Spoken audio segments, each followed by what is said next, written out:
Good evening. Welcome to APTN National News. I'm Dennis Ward. A long-awaited deal between Canada and Treaty 1 First Nations over a vacant military site may be in jeopardy. A local media outlet in Winnipeg is reporting that the Manitoba Métis Federation is taking Ottawa to court over Capillon Barracks.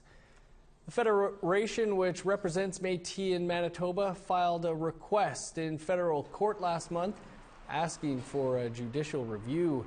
The barracks have sat vacant since 2004. Since then, Ottawa has been in negotiations with Treaty 1 First Nations to transfer the land. After nearly 2 decades, an agreement was reached and the transfer was made official in August. The MMF are now saying they were ignored during negotiations. MMF President David Chartrand has yet to comment publicly. Treaty 1 spokesperson and Long Plain Chief Dennis Meaches says he was surprised by the Federation's decision. We've been at it 17 years, and then basically we have a done deal, and then all of a sudden there's a concern raised by on that particular piece of property. So I'm not sure. It's anybody's guess, I guess, what President Chartrand is thinking on this, but obviously, again, Treaty 1 has really, we have to make sure that we safeguard the agreement that we have with Canada. We have to protect our Treaty 1. It's been 1 year since 22-year-old Cassidy Bernard was found dead in her home in Wagomac First Nation. The RCMP are still investigating the young mother's death, but Bernard's family and community have grown impatient. On Thursday, more than 100 residents gathered in the community for a rally and vigil in Bernard's honor. Her aunt, Annie Bernard Daisley, is president of the Nova Scotia Native Women's Association. Today marks the 1-year anniversary of Cassidy's death, and we're here to remember her and to honor her and to let her know that we'll never forget her. Not only her, but all missing Indigenous and murdered Indigenous women across this nation and the United States. A rally and walk was held in downtown Edmonton to raise awareness of child abuse. Victims and supporters marched to the Alberta Legislature. APTN's Chris Stewart was there. We're going to take a left on 109th Street and head towards the Legislature building. A small but passionate group gathered at Sir Winston Churchill Square, organized by the Indigenous Children's Mentoring Society's Stephen Morin, an abuse survivor. He is currently suing the Alberta government for $11 million for the abuse he suffered while in the child welfare system. The group of about 30 people marched to the Alberta Legislature to raise awareness and to tell their stories of abuse. And then they read about it happening in Manitoba and BC. It happens here too. Like Chanel Monson, who says she was not believed when she told Children's Services. My mom abused me, and so the system didn't believe me. They didn't take any accountability of leaving me in the home for how many years. The first time Children's Services was involved was when I was about 6. And so from 6 to 11, they just brushed me off. So my home was a disaster. You know, my mom drank herself to death last year. She was an alcoholic till she died. Morin was told at the rally by Alberta Press Secretary Ted Bauer that he would get a one-on-one with Indigenous Relations Minister Rick Wilson. It's nice to hear. That's as far as it gets. I've been through too much to get my hopes up, and I'm not getting them up. I'm expecting the worst of the worst, and I'm expecting right now that it's just all talk. It's hard to tell stories that are so personal. Chanel says it's worth it if it helps someone else. I just felt that it would possibly empower others to come forward with their stories, or it could help somebody else in a situation that they may not know what to do in, and there's help out there. Chris Stewart, APTN National News, Edmonton. A secret recording made public today may have implications for the Trudeau government's efforts on reconciliation.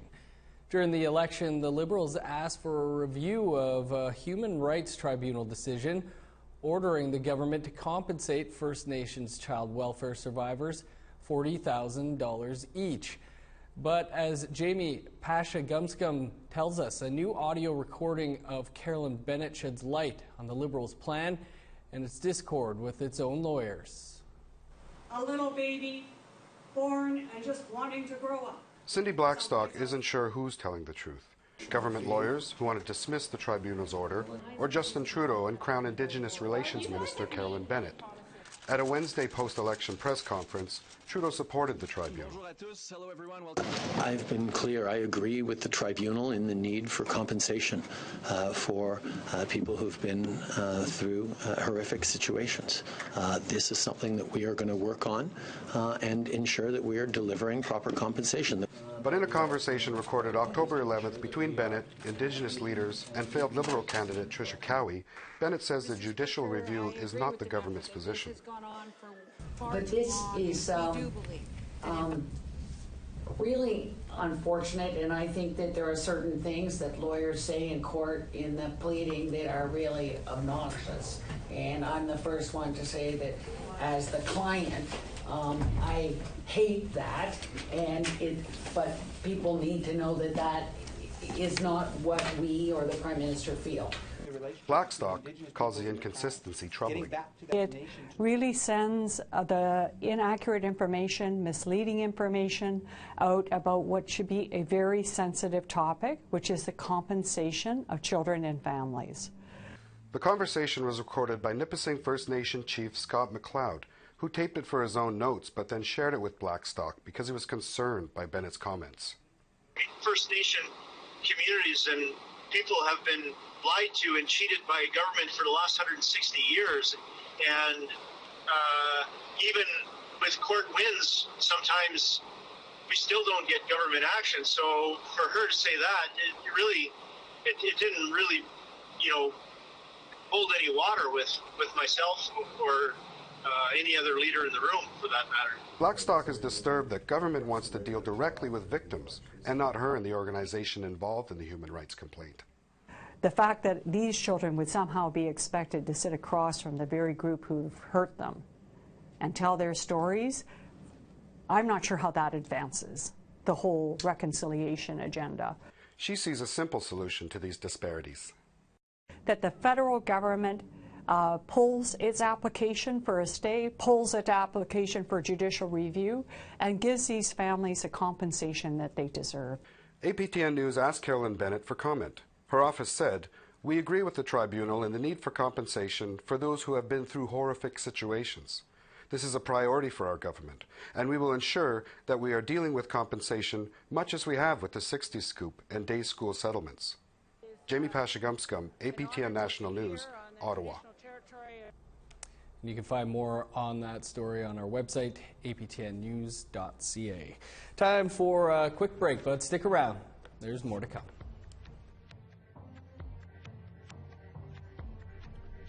Here's a look at Saturday's weather forecast starting on the East Coast. 14 and sunny for Halifax, 12 with showers for Charlottetown, rain and a high of 8 for Cartwright and Happy Valley, Goose Bay.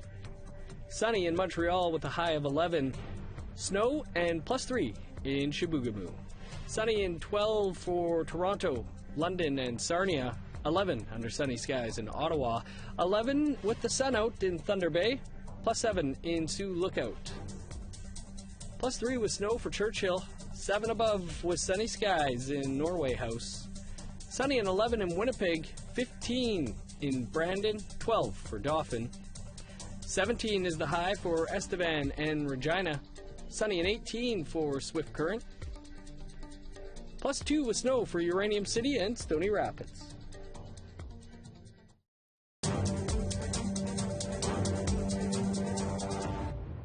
Welcome back. A new community outreach van hits the streets of Whitehorse today. It will be traveling around the city to help vulnerable people and to help people deal with the growing opioid crisis in the territory. Today in Whitehorse, a ribbon-cutting ceremony was held by the Blood Ties Forward Direction Centre, which will operate the outreach van.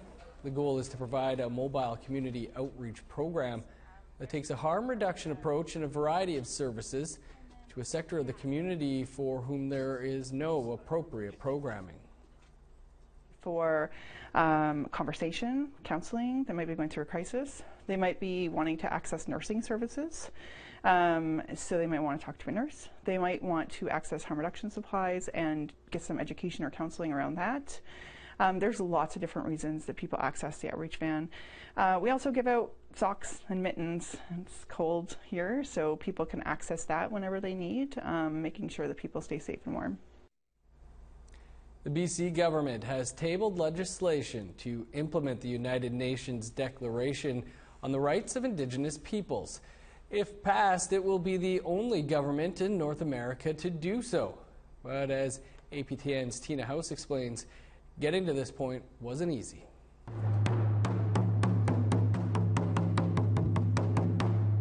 It was a historic day in the BC legislature as MLAs from both sides of the House, Indigenous leaders, elders, and many residential school survivors witnessed the introduction of the legislation for Bill 41 to implement the United Nations Declaration on the Rights of Indigenous Peoples. That we believe implementing the United Nations Declaration on the Rights of Indigenous Peoples will help us continue to build a stronger British Columbia that includes everyone. Although the document is non-binding, many view UNDRIP as a way forward to shape the future of Indigenous peoples and how the government can deal with the many complex issues such as housing, drinking water, poverty, and child welfare. Our Indigenous resilience brings us to this House today. We are here with our dignity intact. We continue to seek justice in our time. We stand with you in the anteroom of justice. No one should fear justice. Rather, we should embrace it, cherish it, and nurture it. Grand Chief Stuart Phillip understands that many want changes done immediately, but he cautions patience while they decide how to fully move forward with UNDRIP. I know that the back seat is incredibly crowded, and everyone in the back seat is saying, are we there yet? You know, they're asking Premier Horgan, are we there yet? When are we going to get there?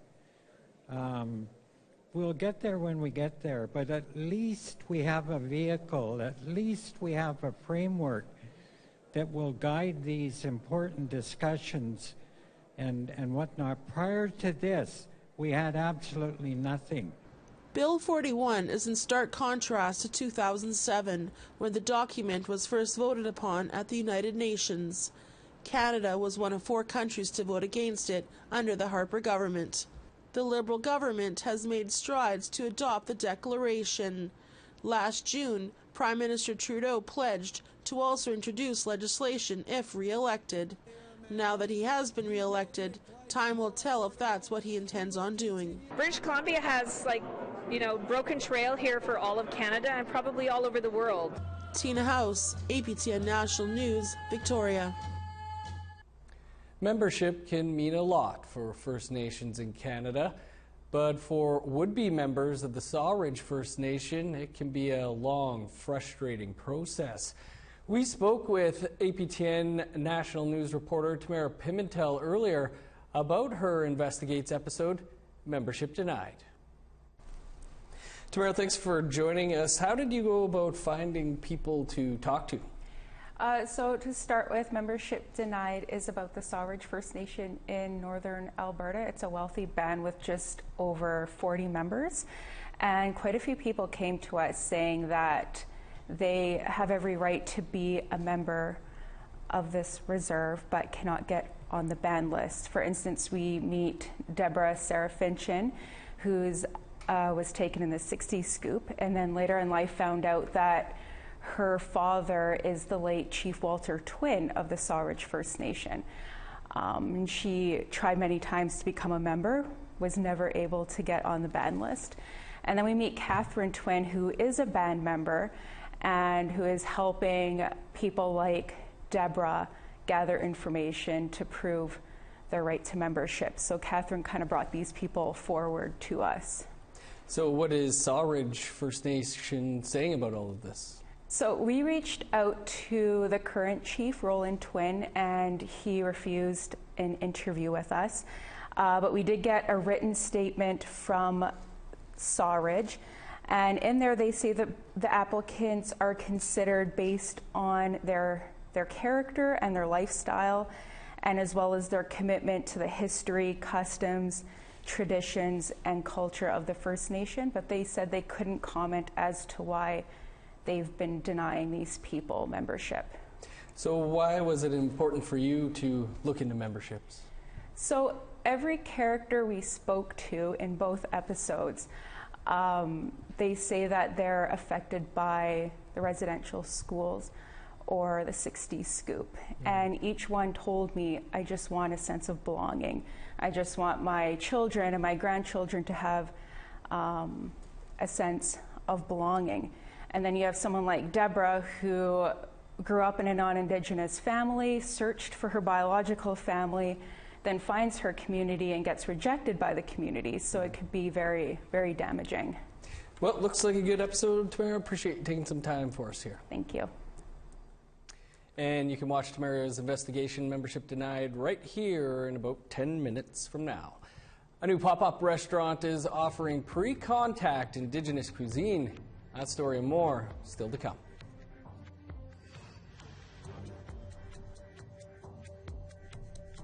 Here's the rest of Saturday's weather forecast, picking back up in northern Alberta. -3 with snow for Fort McMurray, 0 in snow in Grand Prairie. Snow and +3 for Medicine Hat, flurries and +1 in Lethbridge, 0 with snow in Calgary. Sunny on the west coast, 13 for Tofino and Campbell River, 11 for Kamloops.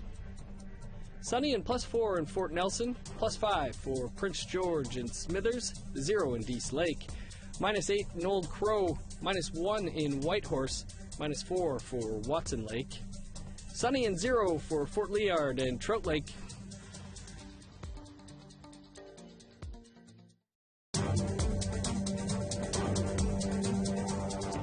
Welcome back. A new dining experience has popped up in Winnipeg, literally. The Ishkode Indigenous Cuisine Pop-Up is a 5-night celebration of First Peoples food. As Brittany Hobson shows us, the event is putting a modern twist on traditional eats. Sizzling to perfection, this Indian taco shell is almost ready to be served. It doesn't look like fry bread. That's because it's not. But it is what would have been eaten pre-contact. A pop-up restaurant in Winnipeg is creating a new Indigenous culinary experience to explore this theme. Trying to restart what was lost, right? So what would Indigenous food today be? Stephen Watson is one of 3 Indigenous chefs creating a 7-course meal for the special 5-night event. It's called Ishkode, meaning fire in Ojibwe. The goal? To develop a dinner only using ingredients available pre-colonization, but presenting it in a modern way. This is what I feel it would be if we had 500 years of food development and culture. So that's things like Ishkode is really trying to get back into the culture of it, whereas I can bring the food into that, and hopefully with these events like this we can develop a bit of that food culture as well. Glenna Henderson, also known as Cookum Daisy, is known for her bannock or fry bread. But you won't see any of that here because this delicacy was actually brought over by Europeans, a fact many aren't aware of. There is a food that would be considered from Turtle Island. Like it's not Canadiana, it's not poutine, it's not those things. That there was a society here, there was food happening, and that's the things that people need to remember. Food such as berries, bison, fish, and beans. Those items you will find on this menu. Ishkode is not just about the food alone. It's about the experience and what these dishes mean to Indigenous people. There's nourishment in it, there's life in it, there's ways to share those kinds of things and ensure that we represent ourselves in a way that proves how beautiful our culture and our people are. Melissa Brown is the 3rd chef involved. partaking in the event is a new experience in more ways than one. I've never had that much support in the kitchen. I've always did everything by myself with 1 or 2 volunteers. So having them, just directing them on what I needed, it just took a lot of load off in the beginning. But once we got there, it was organized chaos in a way. Brown uses her skills to help youth aging out of care. She's Ojibwe and Jamaican, and brings both of these cultures into her creations. Okay, so this is my jerk sweet sauce. It's made with Brown started cooking professionally only a few years ago. Jerk marinade. She says the Indigenous food sovereignty movement is putting traditional dishes on the map. That has been happening for like the past 2-3 years even, and chefs are popping up all over, just highlighting our foods before colonialism, and that's definitely a movement that I'm trying to be a part of. Ishko Day runs until October 26th.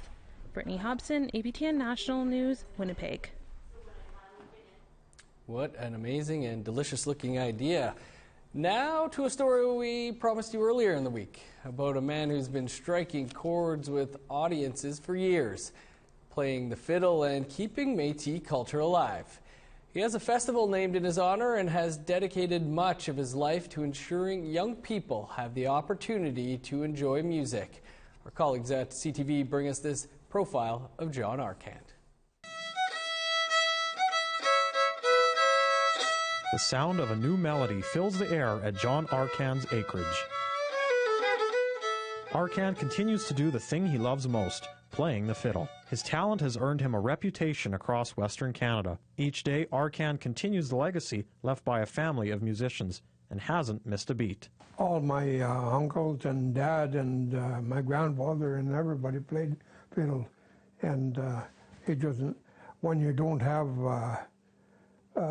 any TV or radio to speak of,